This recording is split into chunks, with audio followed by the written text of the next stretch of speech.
রাত 11টার মতো অফিস শেষে শহরের আলো ছটা রাস্তায় হাঁটছি, আর মাথায় শুধু একটাই ভাবনা, এক কাপ চা।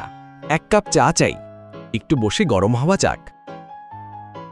আপনার শরীর খারাপ? শরীর খারাপ না ভাই, মাথা খারাপ। আমি মানুষ না, ভূত। আমাদের নিয়ে বুড়ি মহিলার মিথ্যা ছড়ানো উচিত নয়। আমরা ঘাড় ঘোরাই না, কাঁচা মাংস খাই না, নাকি সুরে কথা বলি না, সব মিথ্যা। আমি উড়তে পারি, দেখেন।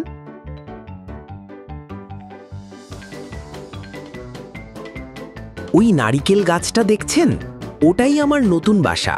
আগে মিরপুরের আম গাছে থাকতাম, কিন্তু ধুলাবালির কারণে আমার বাচ্চারা অসুস্থ হলো, তাই মাগুরা এসে এই গাছটা ঠিক হলো।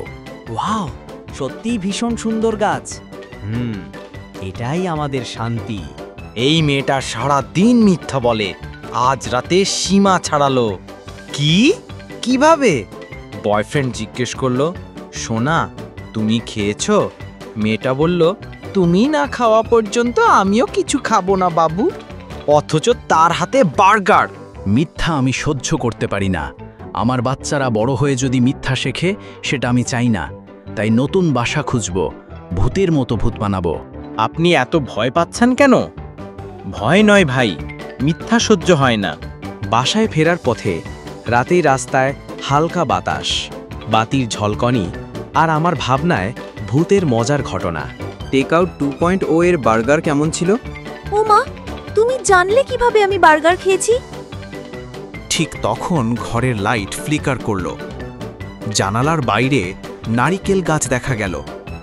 গাছে দাঁড়িয়ে ভূত হাসছে আর বলছে, এটা তাহলে তোমার গার্লফ্রেন্ড? ঘরের ভিতরে চুপচাপ বসে জানালার দিকে তাকালাম। হঠাৎ বাতির আলো ফ্লিকার করল, আর জানালার বাইরে নারিকেল গাছের মধ্যে কিছু ছায়া নড়ল। ও না, এটা কি সত্যি? আমার বাচ্চারা মিথ্যা শিখবে না, আর আমি ওর সঙ্গে আছি। হাস্যকর ভূতের গল্প ভেবেছিলাম, কিন্তু কে জানতো আমার সবচেয়ে কাছের মানুষটাও ভূতের দলে। বাতাসে হালকা ঝাপট, চাঁদের আলো আর গাছের ছায়া সব মিলেমিশে এক অদ্ভুত রহস্য তৈরি করল।